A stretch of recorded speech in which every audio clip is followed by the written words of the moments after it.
예수님은 나의 왕, 나의 주인, 나의 생명이십니다. 하나님 아버지, 고린도전서 말씀을 읽으며 은사는 하나님께서 선물로 주셨으니 자랑할 것이 없음을 깨닫습니다. 하나님께 받은 은사를 소중히 여기고 우리의 공동체를 살리고 덕이득에 사용하고 있는지 분별할 수 있도록 인도해 주옵소서. 예수님의 이름으로 기도합니다. 아멘. 오늘 읽을 말씀은 고린도전서 12장부터 14장입니다.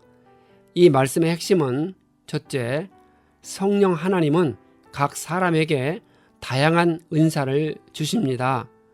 둘째, 사랑은 오래 참고 온유하며 자랑하지 아니하며 무례히 행하지 않고 자기의 유익을 구하지 않습니다. 셋째, 예언하기를 사모하고 방언을 금하지 말아야 하며 모든 것을 품위 있게 하고 질서 있게 해야 합니다. 12장, 고린도전서 12장을 소위 은사장이라고 합니다. 은사는 성령으로부터 나오는 것으로 영적인 은사라고 불립니다. 그렇다면 영적인 은사는 자연적인 재능과는 어떻게 다른가에 대해 의문이 생깁니다. 하지만 바울은 그 차이를 구분하는 데는 별로 관심이 없었습니다. 치유나 예언이나 방언 등의 초자연적인 은사든지 가르침이나 섬기는 일 등의 타고난 혹은 훈련된 자연적인 재능이든지 바울은 모두 하나님에게서 비롯된 귀한 은사로 보았습니다. 바울의 주된 관심은 주어진 각각의 은사를 어떻게 활용하느냐였습니다. 그는 모든 은사들은 교회를 일으켜 세우는 데 사용되어야 한다고 가르치고 있습니다. 따라서 은사로 인해 오히려 시기와 분쟁을 일으킨 고린도 교회는 바울의 책망을 면치 못했습니다. 은사는 자신의 유익을 위해서 사용해서는 안 됩니다. 그리스도의 몸된 교회의 모든 구성원들은 성령이 그의 삶에서 일하고 있다는 증거로 어떤 종류의 은사든지 간에 은사가 주어졌습니다. 그렇게 각자에게 주어진 은사들은 교회 공동체의 구성원들을 올바로 세우기 위함이었습니다. 그것이 성령께서 각 사람에게 은사를 주신 목적입니다. 따라서 은사를 자기 유익을 위해서 사용해서는 안 됩니다. 그런데 고린도 교인들은 각자에게 주어진 은사들을 자신의 이기적인 자랑을 위해 사용했고 그것은 교회의 혼란과 분쟁의 원인이 되었습니다. 바울은 그리스도인들이 교회 안에서 서로 어떤 관계를 맺고 있는지를 알기 쉽게 설명해 주기 위해 몸의 지체에 관해 말하고 있습니다.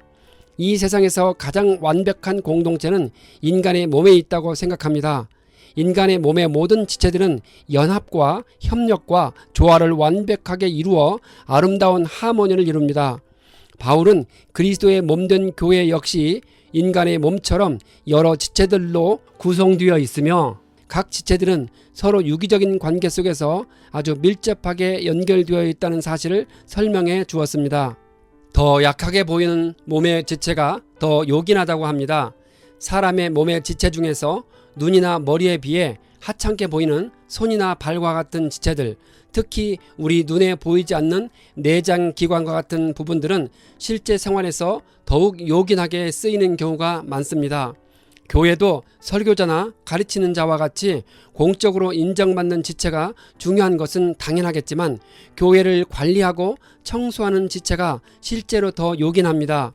그런 지체가 없다면 교회는 쉽게 더러워지고 그로 인해 모든 교회 구성원들이 불편을 느낄 것이기 때문입니다. 그러므로 바울은 더 강한 지체들이 더 약한 지체들을 무시하거나 하찮게 보지 말 것을 가르쳤습니다. 사도나 선지자는 초대교회의 특수한 상황에서 주어진 특별한 직분입니다.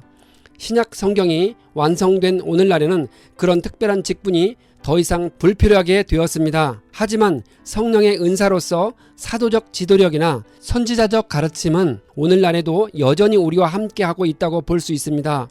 바울은 가르치는 은사나 예언하는 은사를 더 큰 은사로 묘사하고 있습니다.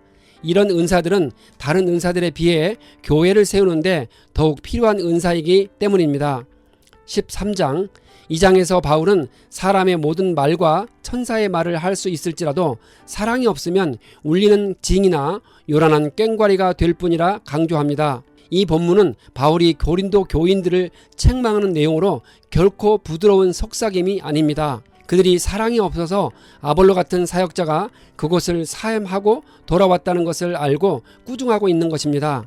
만일 우리가 사랑이 없이 은사를 갖고 있다면 그 은사는 아무런 쓸모가 없습니다.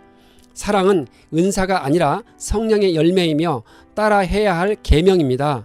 교회를 세우고 연합하는 것은 사랑입니다. 성령의 은사는 그런 사랑의 목적을 이루는 도구와 같습니다. 사랑은 은사들의 사용을 통지합니다. 그래서 은사들이 교회를 분열시키지 않도록 하고 또한 개인의 유익을 위해 사용하지 않도록 주관합니다. 사랑은 없어지지 않지만 예언도 사라지고 방언도 그치고 지식도 사라집니다. 그러면 언제 이런 일이 일어날까요? 우리가 완전한 계시를 받게 될 때입니다. 지금 우리는 희미하게 보이고 부분적으로 알지만 그때에는 밝히 보이고 온전히 알게 될 것입니다. 그때는 온전한 진리이신 그리스도께서 재림하실 때 모든 것이 온전해집니다.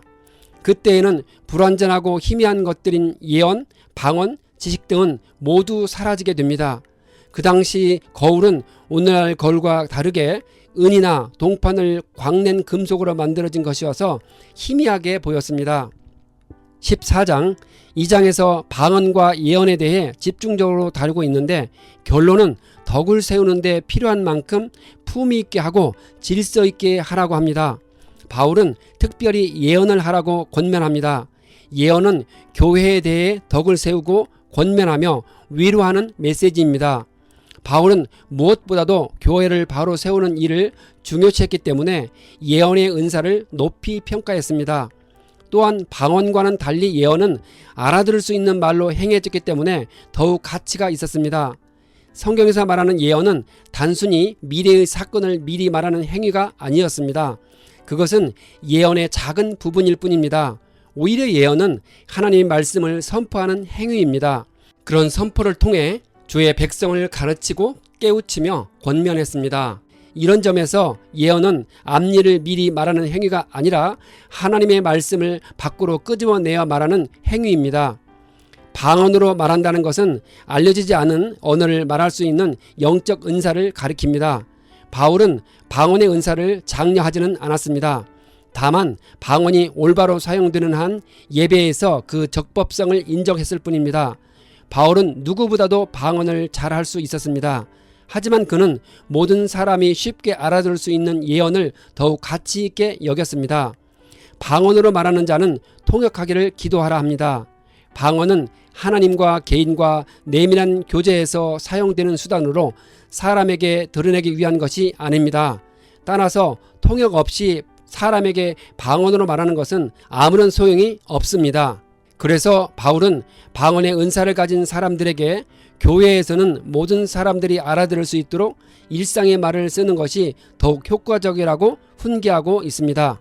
바울은 고린도 교인들과는 달리 은사로서의 방언의 가치를 낮게 평가했지만 그 자신은 누구보다도 방언을 잘했습니다.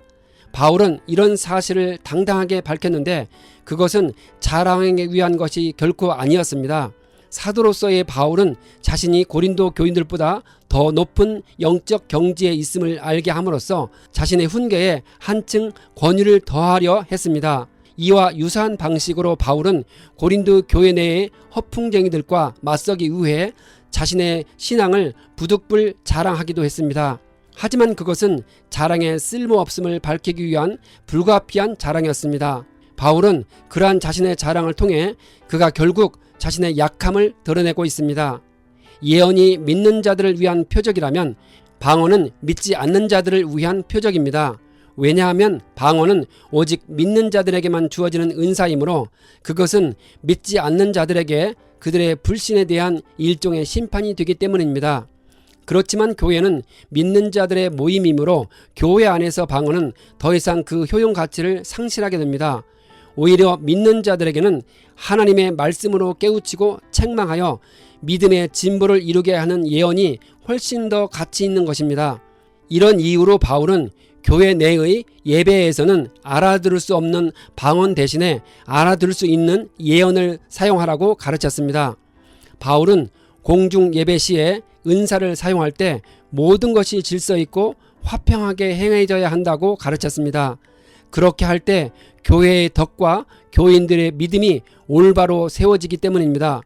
무엇보다도 예배를 받으시는 하나님은 질서와 화평의 하나님으로서 질서 있는 예배가 드려지기를 원하시기 때문입니다.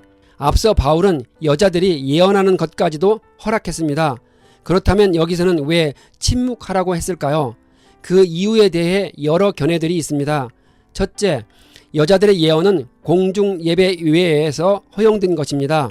둘째, 바울은 여자들이 분별 없이 말하는 것을 금지했을 뿐입니다. 셋째, 당시 여자들은 교육 수준이 낮았기 때문에 교회에서 괜한 분쟁을 일으키는 질문을 하지 못하도록 한 것입니다. 넷째, 바울은 당시 공적인 자리에서 침묵하도록 한 여자에 관한 사회적 관습을 존중하여 그것을 교회에서도 인정한 것입니다. 그 이유가 무엇이든 바울은 교회의 화평과 예배의 질서를 가장 우선시했습니다. 이 같은 차원에서 바울은 교회의 공적인 모임에서 여자들의 발언을 절제시켰을 뿐입니다.